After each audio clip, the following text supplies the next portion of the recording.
Aujourd'hui, Tzom Gedalia, et en fait, on s'interroge un petit peu qu'est-ce que vient faire Tzom Gedalia au début de Aseret Yemei Teshuvah.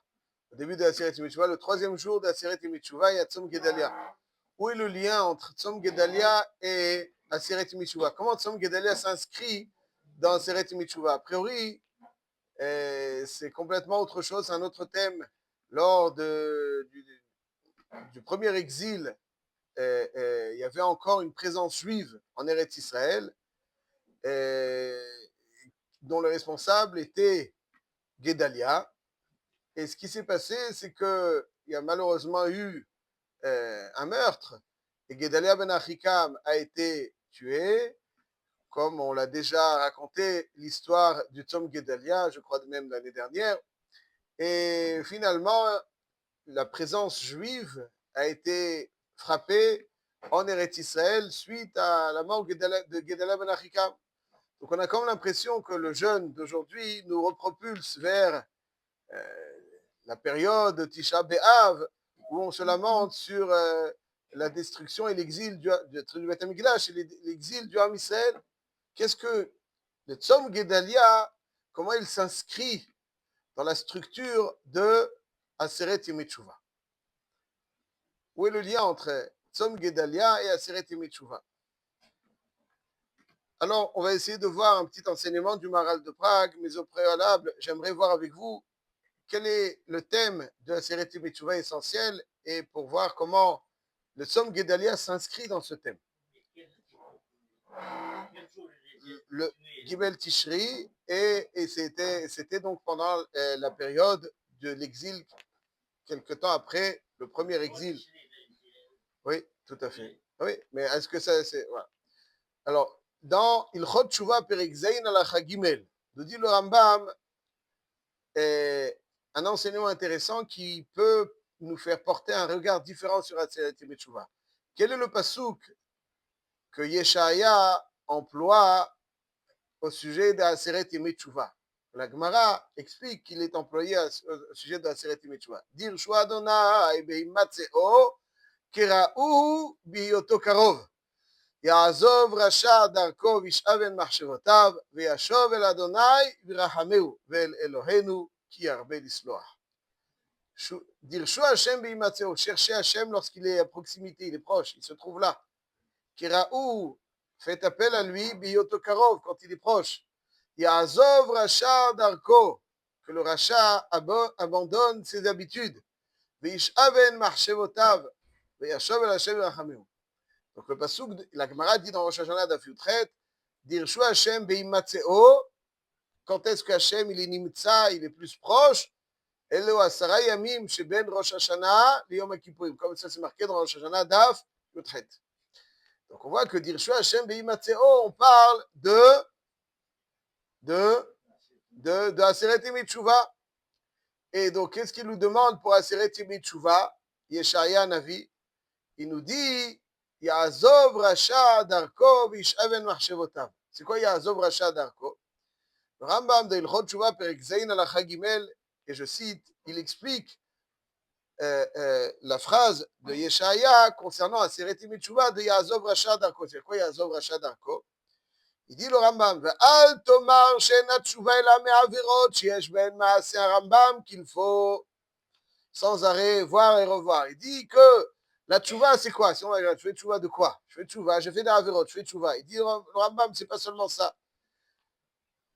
כשם שצריך אדם לשוב מאלו, כך הוא צריך לחפש בדעות רעות שיש לו ולשוב מהם. Le Rambam, quand il appelle les mauvaises midot, les mauvais traits de caractère, il les appelle deot. Il dit, le Rambam, la tchouva ne concerne pas uniquement les mauvaises actions, mais elle concerne aussi et surtout les mauvais traits de caractère. Après, oui, quelqu'un il dit j'ai des mauvais traits de caractère. Ok, c'est embêtant, c'est vrai. Mais c'est une avéra.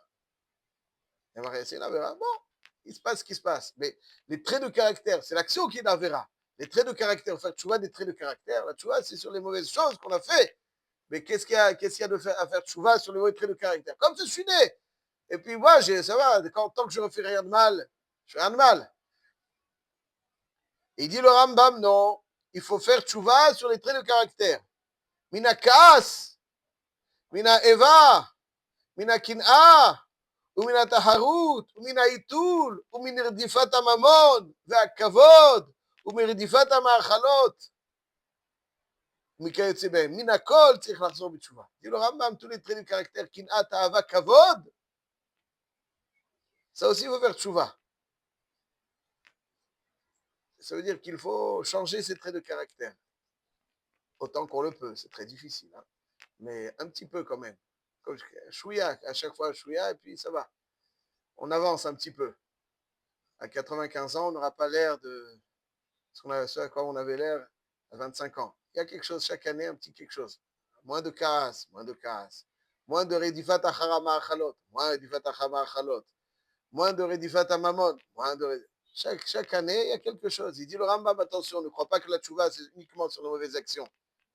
La tchouva, c'est la chouve. Revenir à ce que tu es fondamentalement. Tu n'es pas un animal. On va essayer de le voir. Ça, c'est la tchouva.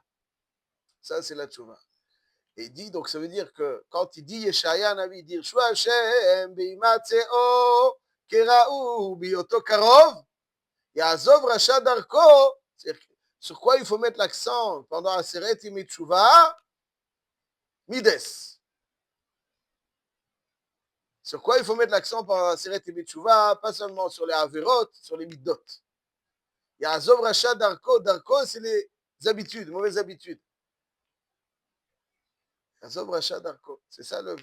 Donc, moi, je me serais attendu à ce qu'ils me disent pendant la série Tibetouah. Dire Shua Hashem Imatzeo Karou Biyoto Karov, Ya'azov Rasha, Ma'asav, Vedarko, son comportement, ses actions, et aussi ses traits de caractère.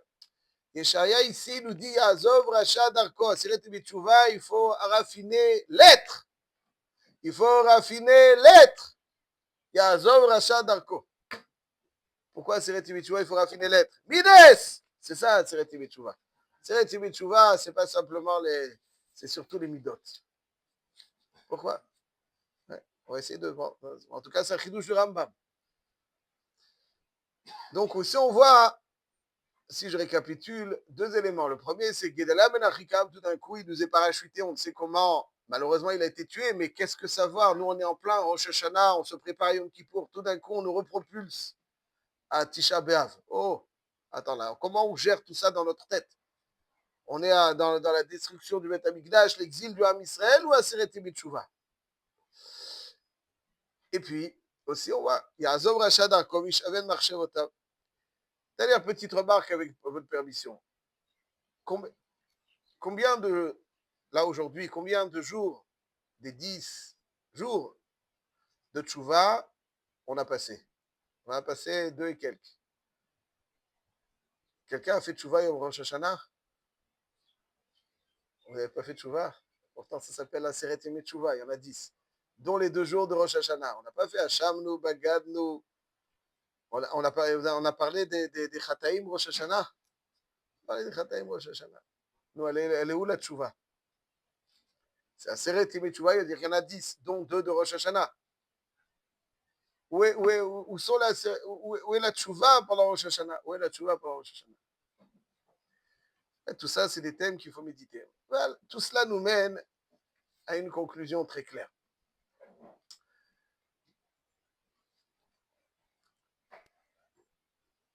Systématiquement, après le son du chauffard, pendant le moussaf, on dit Hayom Harat Olam. Hayom Harat Olam. On l'a dit une fois, on l'a dit 2 fois, on l'a dit 3 fois, on l'a dit autant de fois qu'on a sonné du chauffard. Est-ce qu'il y a une phrase dans la tfila qui se répète autant que cette phrase de Hayom Harat Olam? Chaque passage de la tfila, il a son thème. Il y a Malchuyot, Zichronot, Shofarot. Mais Harat Olam, ça y est, on a compris Hayom Harat Olam. Encore une fois, après chaque son, comme si la phrase de Hayom Harat Olam était intimement liée au son du chauffard. Quand on entend le chauffard, on entend Hayom Harat Olam. Ça veut dire quoi Hayom Harat Olam? Hayom Harat Olam, M. Cohen, Hayom Harat Olam, ça veut dire aujourd'hui le monde a été conçu, le monde a été créé, l'homme a été créé le jour de Rosh Hashanah. C'est quoi Hayom Harat Olam? Donc ce que je vais vous proposer maintenant, mon intention n'est pas de revenir à Rosh Hashanah. Moi, avec votre permission, je voudrais juste un petit peu décrire la structure du Aseret Yemei Comment on part depuis Rosh Hashanah, on passe par Tzom Gedalia pour arriver à Yom Kippour. On a quelques minutes, j'espère que ça suffira, mais en tout cas, ça c'est l'idée d'écrire un petit peu la structure de Aseret Yemei Comment ça s'inscrit? Quelle est la ligne qui nous permet de partir depuis, de démarrer de Rosh Hashanah pour arriver à Yom Kippour en passant par Tzom Gedalia. Ayom Harat Olam, Harat, ça veut dire conçu. Une femme enceinte, elle est Beherayon. Alors que l'homme a été créé ce jour-là, on aurait dû dire Ayom, Nivra Olam, Ayom, l'homme qui est le couronnement de la création a été créé ce jour-là. C'est quoi Ayom Harat Olam? Asbe met le Abu Darab, qui est donc un des grands mefarshim des Rishonim sur la Tfila, il ramène des sources où dans certains versets, le terme Herayon signifie aussi naissance. Horagaver. Kolpanim, il ramène des sources là-dessus. Mais, bien sûr que ça interpelle, pourquoi est-ce qu'on parle de Herayon? Herayon, ça existe aussi. Alors, le pshat, c'est naissance, mais c'est comme si ça laisse réfléchir. Pourquoi, pour cette naissance, on emploie le terme Herayon? Le pshat est le suivant. Chaque vendredi soir, dans le Kiddush, on dit Vaivarech Elokim et Yom HaShevi'i, Vaikadesh Oto, Kivo Shavat Mikol Melachto, Asher Bara Elokim, Laasot. C'est quoi Laasot? Hachem s'est abstenu de tout travail de création. Laasot, c'est quoi Laasot? Asher Bara Elokim, Kivo Shavat Mikol Melachto, Asher Bara Elokim, c'est quoi Laasot? Rashi Akadosh nous dit Laasot, ça veut dire que il y avait une créature qui aurait dû être créée pendant Shabbat et Hachem l'a créée à Erev Shabbat. Hachem s'est abstenu le 7e jour d'une création qui aurait dû être créée pendant le 7e jour. Asher bara Elokim la'asot, c'est comme si il devait la réaliser et même de cette réalisation, il s'est abstenu et il l'a créée avant. Quelle est donc cette créature qui aurait dû être créée pendant Shabbat et qui a été créée avant? L'homme. L'homme, Be'etzem, il a été créé dans la même case que les animaux. Les poissons, les oiseaux ont été créés le jeudi, les animaux vendredi. On aurait pu attendre que l'homme aussi ait un jour qui, il aurait dû être créé à Shabbat. Ce qui correspond à l'homme, c'est le jour du Shabbat. Ce à quoi il appartient, c'est le jour du Shabbat. Malansot, il a été créé vendredi, parce qu'en réalité, ce qu'Hachem attend de lui, c'est qu'il le crée, certes, le vendredi avec les animaux. Parce qu'un homme peut être pire qu'un animal. Par sa constitution matérielle, il est pire que l'animal. Mais attention, il a une neshama qui le rend plus haut que les anges. Et c'est à lui de faire ce chemin depuis la case animale jusqu'à la case Shabbat à laquelle il appartient. Chaque vendredi soir, quand on fait le kiddush, Vaivarech Elokim, Yom HaShevi'i, Vaikadesh Oto, Kivo Shabbat, Mikol Melachto, Asher Bara Elokim La'asot. Sache, toi, homme, le jour que tu es en train de sanctifier, c'est le jour auquel fondamentalement tu appartiens. Hayom Harat Olam, ça veut dire que l'homme a été créé le vendredi, mais c'est une prina de Herayon. Il n'est pas encore né. On ne naît pas homme. On doit le devenir. Et il y en a qui ne le deviennent pas. Hayom Harat Olam. Hayom Harat Olam. Et qu'est-ce qui finalement déclenche la naissance de l'homme? Rabbi Moshe Halevi, qu'est-ce qui déclenche la naissance de l'homme? C'est le shofar. Le shofar, il est là pour sortir l'homme de cette torpeur, comme dit le Rambam. Uru Yesheni Mishenatrem. Il y en a qui dorment. Vous savez qu'il y en a qui dorment? Bien sûr. Dans les métros parisiens, tout le monde dort. Enfin, tout le monde presque. Pourtant, ça bouge, c'est rempli, c'est dense. Au Japon aussi, tout le monde dort dans les métros. Et en Chine, n'en parlons pas. Tout le monde dort. Ils dorment. Ils dorment, ils sont sans arrêt. Mais ils sont dans une torpeur. L'homme, c'est pas courir après l'argent. L'homme, c'est pas courir après la dame route. L'homme, c'est pas courir après le whisky. L'homme, c'est autre chose. Aïe, l'homme, celui qui a le mérite de connaître un homme, sa vie est changée. Celui qui n'en a pas, bon, je lui souhaite. L'homme, c'est pas une forme humaine. L'homme, c'est l'homme. Rosh Hashanah est là pour réveiller ce qui est enfoui en l'homme et l'homme qui dort et qui n'est pas en éveil, il n'est pas sensible. n'est pas sensible. Le sommeil, c'est être insensible. La mort, c'est le silence, l'insensibilité. Lo hametim alléluia, velo kol yordei douma. Douma, ça veut dire dmama, silence. Il n'y a pas de réaction. Il y a des gens, vous leur parlez. Bon, Hachem ici, bien entendu, pas, mais parlez sans réaction. Et on passe à autre chose, Tu n'entends pas? Il n'entend pas. Sans réaction. Et on continue. Et les années passent, et les années avancent. Ils sont sans réaction. Ils dorment. Pourtant, ils courent. Sur les terrains de foot, vous les voyez, ils sont très rapides. Mais ils dorment. Ça, c'est Yoshvé d'ailleurs de Nouma. Le chauffard de Rosh Hashanah est là pour réveiller, pour sortir l'homme de sa torpeur, pour faire sortir cette... C'est là qu'il commence à naître. Quand on entend le son du chauffard, on dit Hayom Harat Olam. Harat Olam. Et t'entends le chauffard? Tu es à l'état de conception. Toi, entendeur, tu es à l'état de conception, le chauffard doit te faire naître. Est-ce que tu en es conscient? Hayom Harat Olam. Il est là, le chauffard, pour t'appeler à naître. Ça, c'est Hayom Harat Olam. Autrement dit, les Aseret Imetchouva sont des jours propices pour faire éclore la sensibilité de l'être, pour se débarrasser de son insensibilité qui l'accable, qui le rend inerte. Manger, boire, dormir, danser, c'est ça la sensibilité. Quelqu'un qui est sensible, il y a des choses qu'il ne peut supporter. Quelqu'un qui est sensible, il sent qu'il y a des choses qu'il doit rectifier. Quelqu'un qui est sensible, il est sensible au avirot. Quelqu'un qui est sensible, il est sensible, dans le bon terme aussi, dans les mitzvot. L'insensibilité, tout est la même chose. Ça, ouais. Éveiller cette sensibilité, c'est l'objectif. C'est ça la tchouva, c'est se rattacher. Tchouva, c'est revenir. Revenir à quoi? Revenir à ce que je suis fondamentalement, un être du Shabbat, un être qui a cette sensibilité qui constitue son essence et qui finalement, des fois, est endormi, en sommeil, et qu'il faut réveiller. Gedalia ben Achikam, il est niftar le 3 Tishrei. Pourquoi? Dit le Maharal de Prague dans Netzach Israël, et je vous cite une phrase.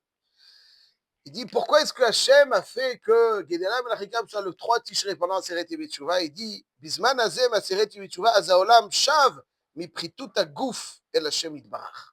ובזמן הזה ראוי על הצדיק שמצטלק מן הגוף אשר יש לו בעולם הזה ושב אל השם. Ça veut dire que le tzaddik, qui finalement est cette lumière qui se défait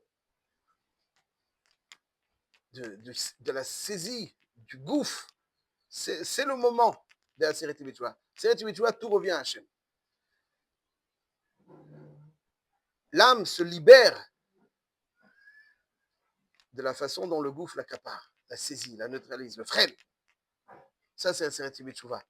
Et quand il fallait donc faire disparaître un tzaddik pour secouer le Ham Israël, pour qu'il se rende compte, parce qu'un tzaddik, c'est celui qui nous rappelle toujours ce à quoi on doit ressembler. Ce à quoi on doit ressembler.